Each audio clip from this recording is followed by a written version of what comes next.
Саламатсыздарбы, кезекте жаңылыктар түрмөгү жаңылыктар менен тааныштырып, Айнара Маматкадырова. 21 сентябрдан тарта Россия Федерациясы менен Кыргызстандын аба жолдору ишке кире баштады.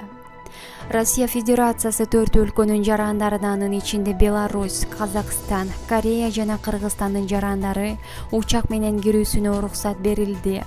Россия Федерациясына учуудан алдын ар бир жүргүнчү сөзсүз түрдө коронавирус илдетин жоктугун далилдөөчү ПЦР анализин алышы талап кылынат. Республикалык ыкчам штаб Кыргызстандын Манас жана Ош аэропорттары аркылуу учуу каттамдарын тизмесин жарыялап, бул тууралуу толук маалымат менен бөлүштү. Манас аэропорту аркылуу аткарыла турган авиарейстер Бишкек Стамбул Бишкек, Бишкек Анталия Бишкек, Дубай Бишкек Дубай, Шарджа Бишкек Шарджа, Ташкент Бишкек Ташкент, Алматы Бишкек Алматы жана Бишкек Москва Бишкек.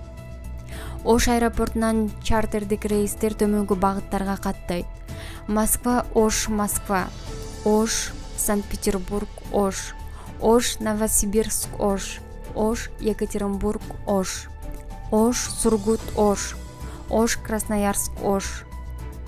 Эскерте кетсек, регулярдык рейстер азырынча жумасына бир эле жолу коюлуп турмакчы.